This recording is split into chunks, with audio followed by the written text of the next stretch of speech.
the ceiling is given a down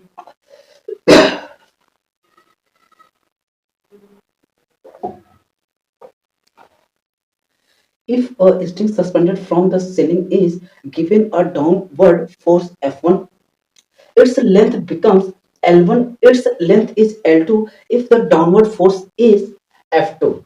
What is the actual length? ये चार option दिया गया है, इसमें से पता करना है कौन सा ऑप्शन सही है। तो चलो हम क्या करते हैं, इसको सॉल्व करते हैं। ठीक, तो मान लेते हैं एक हमारे पास क्या है, सीलिंग है। चलो अब इसमें हमने एक मान लेता हूँ एल लेंथ का, वर्जिनल लेंथ मान लेता हूँ कितना, एल। ठीक, ये अभी हमने मान लिया कि एफ फोर्स क्या है, जीरो। कितना है, जीरो। कितना, जीरो। और मैंने अभी इसमें क्या हो, ग्रेविटी की तो बात हुआ नहीं है, तो मैं मान लेता हूँ क्या, ग्रेविटी जीरो। ठीक, बात समझ आ गया। ठीक, अब इसके साथ थोड़ा सा हम कांड करेंगे। ठीक, ध्यान देना। तो अब यहाँ पर मान लेते हैं क्या, कि जो दिया गया क्वेश्चन उन्हीं के अकॉर्डिंग चलते हैं। ठीक, अब इसी स्ट्रिंग पर क्या हुआ कि हमने F1 फोर्स डाउनवर्ड की तरफ लगाया, तो चलो मैंने डाउनवर्ड की तरफ लगा दिया फोर्स F1। अभी इसका वर्जिनल लेंथ कितना है, L1 है, सॉरी कितना है, L है। तो इसका फोर्स कितना लगा दिया इस पे, उसी स्ट्रिंग पर जब मैंने फोर्स F1 लगाया तो अब उसकी लेंथ कितना हो गया, मान लेता हूँ कितना, L1 हो गया। कितना हो गया, L1। अब इसी के साथ, इसी स्ट्रिंग के साथ मैंने एक फोर्स और लगा दिया, कितना, मान लेता हूँ वो कितना, F2। तो अब उसके लेंथ में चेंज कितना आ गया, वो सॉरी चेंज नहीं, मान लेता हूँ उसका ओरिजिनल लेंथ कितना आ गया, L2 आ गया, सॉरी L2 आ गया। ठीक, अब ये मुझे कंफर्म नहीं पता है, या हो सकता है ये इससे ज्यादा हो या इससे कम भी हो सकता है। ठीक, दोनों में से कुछ भी हो सकता है, लेकिन मैं मानकर चलता हूँ क्या है, इंक्रीमेंट हुआ। ठीक, इससे तो ज्यादा ही हुआ। अब ये कंफर्म मुझे नहीं पता इससे ज्यादा है कि इससे कम, लेकिन ये कंफर्म है इससे तो ज्यादा ही है। बात इतनी समझ में आ गया। ठीक, चलो साहब, इतनी जब बात समझ में आ गया तो फिर अब हम क्या करते हैं, क्वेश्चन को सॉल्व। बात समझ आ गया। ठीक, चलो, तो अगर मैं बोल दूं कि अगर यहाँ पर ये जो स्ट्रिंग है इसकी एरिया मान लेता हूँ कितना, ए, तो एरिया में तो कोई चेंजेस तो होगा नहीं, जो एरिया आज था वही कल भी होगा। ठीक, उसके एरिया में कोई चेंजेस होगा नहीं। ठीक, अब देखो इसको सॉल्व करने का तो कई तरीके से कर सकते हो, लेकिन मैंने हमेशा से बोला हूँ वही तरीका बताऊंगा जो सबसे आसान और कम से कम टाइम में क्वेश्चन को सॉल्व कर सकते। ठीक, चलो, तो हम क्या करते हैं, इसको सॉल्व। अब देखो एक है क्या, होक्स। तो अकॉर्डिंग टू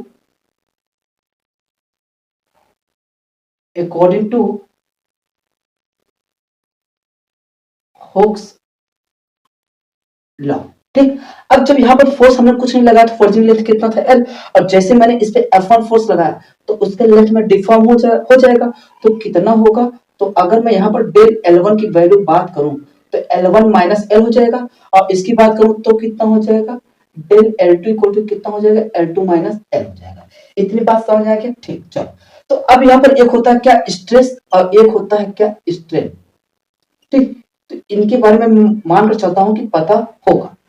तो अकॉर्डिंग टू हुक्स, हुक्स ने ये बोल दिया था कि अगर कोई भी ऑब्जेक्ट है, अगर मैंने उस बॉडी पर अगर मैंने फोर्स लगा रहा हूं, ठीक, फोर्स हमने लगाया और फिर जैसे छोड़ देने पर क्या होता है, वो अपने ओरिजिनल फॉर्म में आ जाता है, तो उसको क्या बोलते हैं, इलेक्ट्रिसिटी। ठीक, सिर्फ ऐसे ही इसमें भी करना, यही समझ के। ठीक, तो यहाँ पर अकॉर्डिंग टू हुक्स बोले कि अगर कोई भी फोर्स अगर हमने लगाया तो वो क्या होता है, स्ट्रेस डायरेक्टली प्रोपोर्शनल होता है किसके, स्ट्रेन के। ध्यान देना, रूल भी बताते चल रहा हूं। ठीक, तो अगर मैं बोल दूं कि चलो भैया ये जो हमारा पहला वाला कंडीशन है, पहला वाला कंडीशन, तो अगर यहाँ बात किया जाए इसका स्ट्रेस कितना हो जाएगा, सॉरी हाँ, F1 बाई ए हो जाएगा, और वो क्या हो जाएगा, डायरेक्टली प्रोपोर्शनल।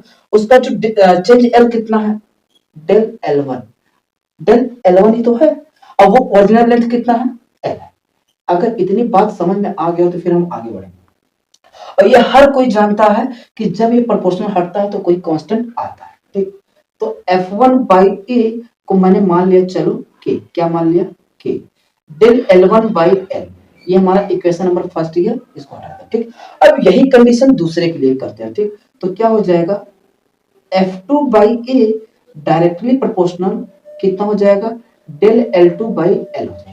इतनी बात समझ में आ गया। ठीक, अब ध्यान देना, स्ट्रिंग एक ही है, मटेरियल सेम है, तो जब ये कांस्टेंट डायरेक्टली प्रोपोर्शनल हटेगा तो जो भी आर्बिट्रेरी कांस्टेंट आएगा, जो भी सॉरी कांस्टेंट आएगा वो सेम होगा। अगर ये मटेरियल अलग होता, अगर ये सब्सटेंस या भी कुछ भी ऑब्जेक्ट होता वो अलग रहता तो डायरेक्टली प्रोपोर्शनल हटता, तो उसके लिए अलग सा कोई कांस्टेंट नंबर आता। लेकिन यहाँ पर एक ही चीज है, उस पर तो डिफरेंट टाइप का फोर्स लग रहा है, इसीलिए अगर जब ये हटेगा तो ध्यान देना जो पहले वाले मटेरियल के साथ डायरेक्टली प्रोपोर्शनल हटा था, कांस्टेंट आया था, वही इसके भी साथ आएगा। इस चीज को ध्यान देना, ठीक। तो कितना आ जाएगा F2 by a equal to कितना आ जाएगा के डेल L2 बाई एल, कितना हो जाएगा डेल L2 बाई एल। तो इसको मान लेता हूं इक्वेशन नंबर 2, ठीक। अब मुझे निकालना क्या था L, तो मैं क्या करता हूं इक्वेशन नंबर 1 और इक्वेशन नंबर 2 से क्या करता हूं डिवाइड। इतनी बात समझ में, आराम आराम से समझना है, बहुत जल्दबाजी नहीं, ठीक।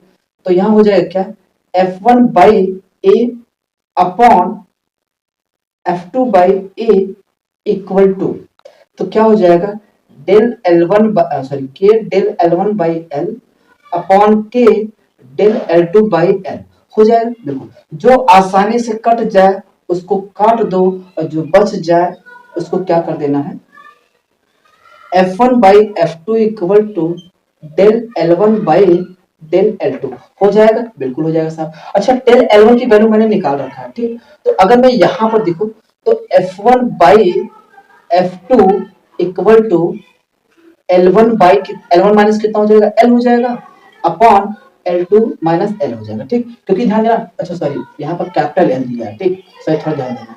ये हो गया L1 और ये कितना है L2 है, तो चेंज कितना हो जाएगा मान इसका कितना L1 माइनस L और इसका कितना हो जाएगा L2 माइनस L।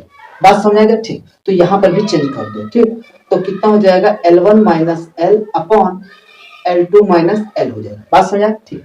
तो अब मुझे क्या करना L की वैल्यू चाहिए, तो क्या करना है डायगोनल मल्टीप्लाई कर दो।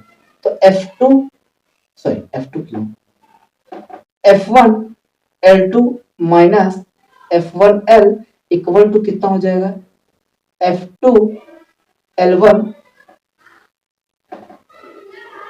L1 माइनस F2 L हो जाएगा, बिल्कुल पास में। चलो तो हम क्या करते हैं इस वाले माइनस को इधर बुलाते हैं और इसको क्या करते हैं उधर, मतलब इसको यहां और इसको इधर। तो कितना आ जाएगा F2 L minus F1 L equal to F2 L1 minus F1 L2 हो जाएगा, ठीक। यहां से क्या कॉमन है L कॉमन है, तो F2 minus F1 equal to F2 L F1 L2 हो जाएगा, ठीक। तो चलो अब इसको हटा देते हैं, ठीक। तो यहां हो जाएगा क्या, तो अगर मैं यहां से क्या मल्टीप्लाई इधर कर देंगे तो क्या हो जाएगा डिवाइड। तो L इक्वल टू कितना आ जाएगा F2 L1 minus F1 L2 upon F2 minus F1, यही हमारा क्या होगा लेंथ होगा।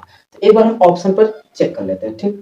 तो यहाँ क्या है L1 प्लस L2, ये तो कतई नहीं होगा, ये तो एकदम ही खराब है। ये प्लस हो गया और वहां क्या है माइनस, तो कौन सा ऑप्शन होगा ये, ठीक। चलो दूसरा क्वेश्चन देखते हैं, ठीक।